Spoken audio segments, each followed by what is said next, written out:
Let's start with Gerrit Cole.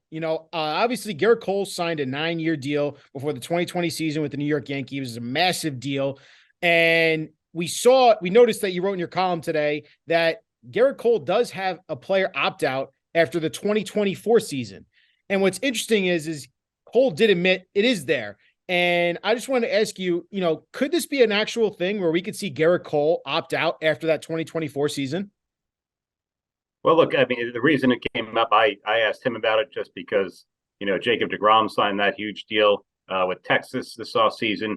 And the parallel there is that deGrom's going to be 35 this year during the season, the same age that Gerrit Cole will be following the 2024 season. So, there's a long way to go between here and now. But look, the marketplace is what it is for starting pitching.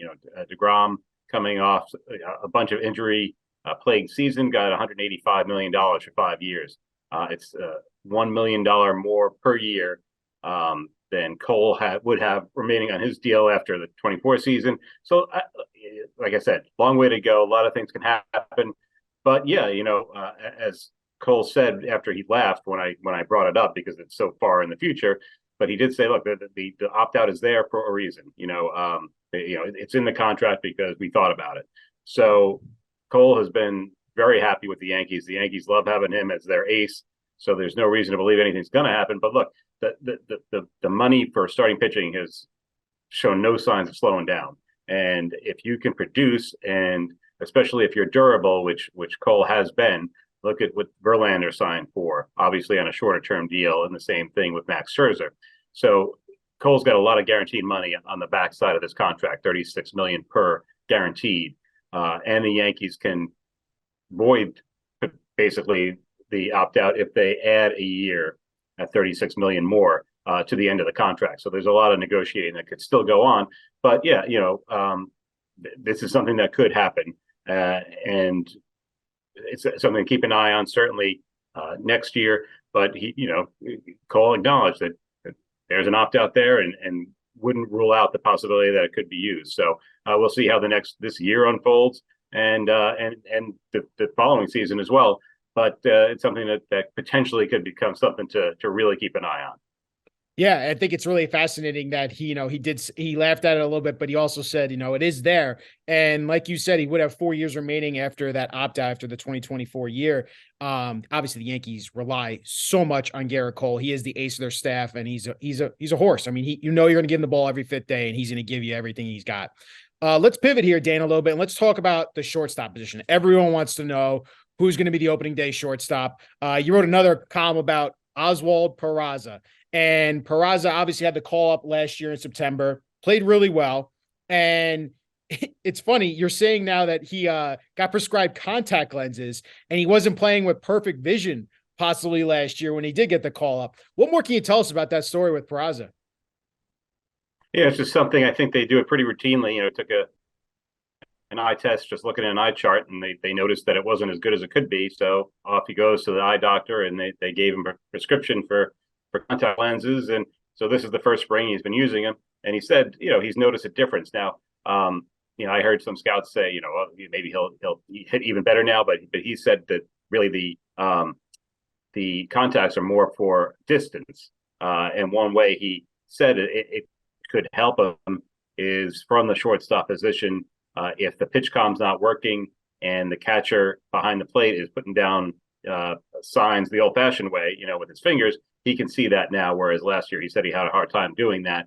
But he also said, look, I played last year probably not seeing perfectly, and that's what I was able to do. So hopefully this year seeing better will help all aspects of his game, offense, defense, everything.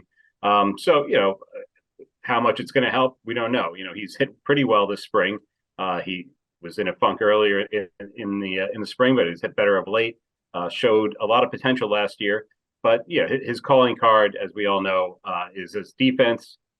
He looks like a natural shortstop. He has since, he was first in Yankee camp a couple of years ago. Aaron Boone talked about it at the time, about how he just looks like an everyday shortstop, even back then when he was probably 20 years old. And he's only gotten better. So he made another really good play on Sunday, throwing a guy out at home. One of the Orioles speedy guys, Daz Cameron, a really good looking play. So look, he's got got a lot of ability on defense. Volpe has been, the talk of camp really, in terms of how well he's hit, the potential, the expectations, the fact that, they've gone through a couple of years here where they didn't trade him when they could have gotten a lot for Volpe. They sat out the shortstop market for free agency, which we've talked a lot about, and saw guys like Correa and Lindor and everyone else, kind of land elsewhere. So now is the time. Now is the time to see what they've got. They've got a little bit more than a week to go before opening day. So we expect them to really bear down on the decision making, have meetings over the next week or so to determine, are they going to go with Peraza and his defense or Volpe and his offense? Kind of Frelefa is still here, but he's playing a little bit more outfield now. So his role is a little bit more, could be a little bit more utility. So it's a huge decision. They've got some other roster moves to decide. They've got Donaldson at third, but LeMahieu's been playing very well and healthy. Gleyber's still, when he goes back from the WBC at second. So the infield, as it has been all offseason, is a bit of a muddled picture, one that they would like to have at least a clearer vision of by opening day. They can still make some moves as they did last year in the outfield. They didn't settle their outfield until August when they traded for Harrison Bader. So they've got the luxury of enough talent on the roster to wait this out and decide what they want to do. But in terms of Peraza, Volpe, are they in the majors? Are they in the minors? They both have options. It's going to be a really interesting week to 10 days to see how the Yankees maneuver this. It really will be. And it's like you said, it's going to be interesting how they do maneuver it, because there's been a lot of public noise from fans wanting Volpe to finally be up here in the majors. Peraza has looked the parts thus far. And I just wanted to wrap all this up and ask you straight up, how do you see it playing out? Who do you see as the opening day shortstop? What is your gut telling you right now? It really is hard to say. The momentum seems to be really behind Volpe right now. He's hit so well. They love him.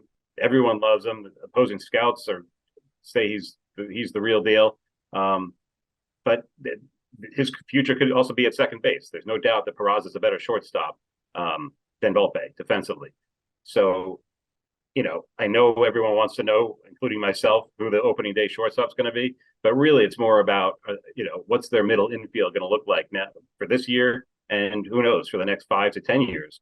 If Peraza and Volpe both play out, do they put Volpe at second, which some people think would be a better move, and then they could trade Gleyber perhaps to add another pitcher, which they could use, or they need a left fielder as well. So that's a pretty good cop out by me for saying I don't know who the shortstop is. But really, it really is about what's the Yankees' mindset for the next year, for the next couple of years, because they love these two guys, especially. They really love Volpe, and he's going to be around. It's just a matter of where he's going to land.